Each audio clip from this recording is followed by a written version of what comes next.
In the cage, MMA T-Mac now joined by Kansas City MMA pioneer LC Davis. LC, how are you doing today, man? Doing good, man. Thanks for having me. Awesome. Well, we got some things to talk about. We got a fight coming up February 11th. Tell us a little bit about who you're going to be fighting, the organization, kind of the whole gist of it. I'm fighting Christian Uflacker. He's a Brazilian black belt, like second-degree black belt or something like that. He's 3-0. Fighting for Hoosier Fight Club in Indiana, Valparaiso, Indiana. What can you tell us a little bit about the organization? Have you ever fought for them before? What do you know about them? Or no, I haven't fought for them, but they've had a lot of like UFC vets and former UFC guys or guys getting into the UFC fighting in that show. So it's a pretty good regional circuit, regional show. Now, last year you were going to fight for Titan at Titan FC 16. Fortunately, you had a knee injury. Tell us a little bit about that, how that injury happened, and kind of the rehab to get back to where you are today. Yeah, I was scheduled to fight on the January card, and like 2 weeks before the fight, I hurt my knee pretty bad.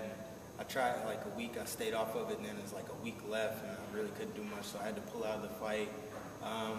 Then I just stayed off of it for 2 or 3 weeks, and it started feeling better, so I got back into training. Tried out for the Ultimate Fighter, the 145, 135, made it to the final cut. Came back home, started training hard, and popped my knee again. This time it was a little bit worse, swelled up pretty bad on me. So then I got some insurance and had surgery, and now we're here. So. Did you have to have surgery for your injury, or was it just more of a rehab where you just stayed off of it and kind of played it by ear? No, I tried to just stay off of it and play it by ear because I didn't have insurance and really couldn't afford the surgery. Right. I probably should have got surgery the first time it happened. But yeah, I had to get surgery. It pretty much completely tore my medial meniscus, so they had to pretty much take that out. And I had a partial tear on my lateral meniscus, so it's pretty bad. So I'm 100% now though, so I'm ready to rock and get back where I was at. So unfortunately you had the injury, but 2011 wasn't a bad year for you. You opened up a new gym kind of towards the latter part of 2011, 2012, and then you also just had a new addition to your family. Talk to us a little bit about that. Yeah, man, it's been a roller coaster. 2011 was, had the knee injury, and thing got cut and everything. Had a knee injury, then things turned around. I had the birth of my son and opened the gym. Getting some great training in now at HD MMA, and looking to make 2012 a big year for me.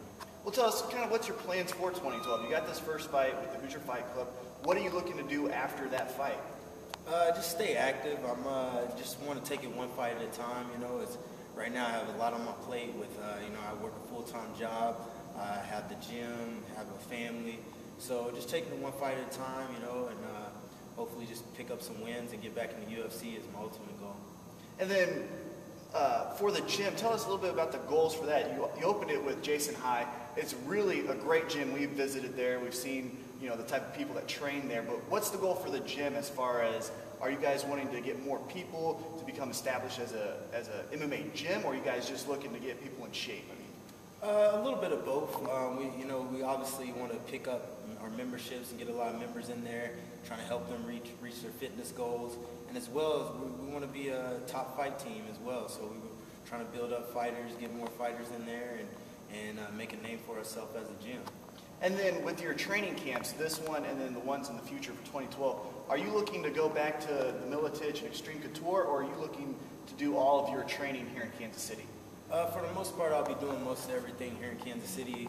Like I said, I got a lot on my plate now, so it'll be hard to go to Vegas for a month like I was doing in the past.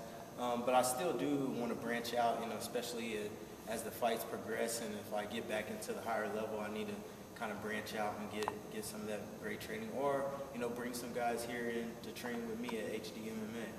And then tell us a little bit, you obviously have a big fan base here in Kansas City. Can we expect you to fight in Kansas City, maybe for a promotion like Titan or anyone like that? Absolutely. I'm looking to fight this fight and see what else pops up, and then I think there's a Titan fight in May, so I'm entertaining fighting that as well. So just taking it one fight at a time. I'm also kind of considering the drop down to 135.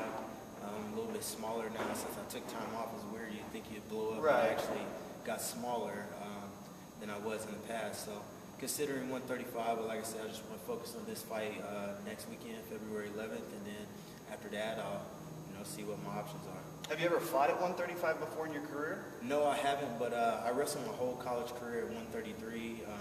Actually, when I first got into fighting, there was no 145 really, so I was fighting 155, then 45 came around more, so that was the ideal weight for me. But I was putting on weight back then, trying to be bigger because there was no bantamweight opportunities. Yeah. So I think I can make the weight, and I think I would be pretty, tough at that weight class. Definitely. All right, well, before we wrap up the interview, is there anyone you want to shout out, to training partners, sponsors, anything like that? Yeah, I just want to thank everybody that helped me get ready for my fight, all the guys at HD MMA. I did some cross-training with Grindhouse as well. I want to thank those guys for helping me out. And yeah, just stay tuned, and I appreciate all the support. Well, for LC Davis, I am T-Mac. This is In the Cage MMA, and we'll talk with you soon.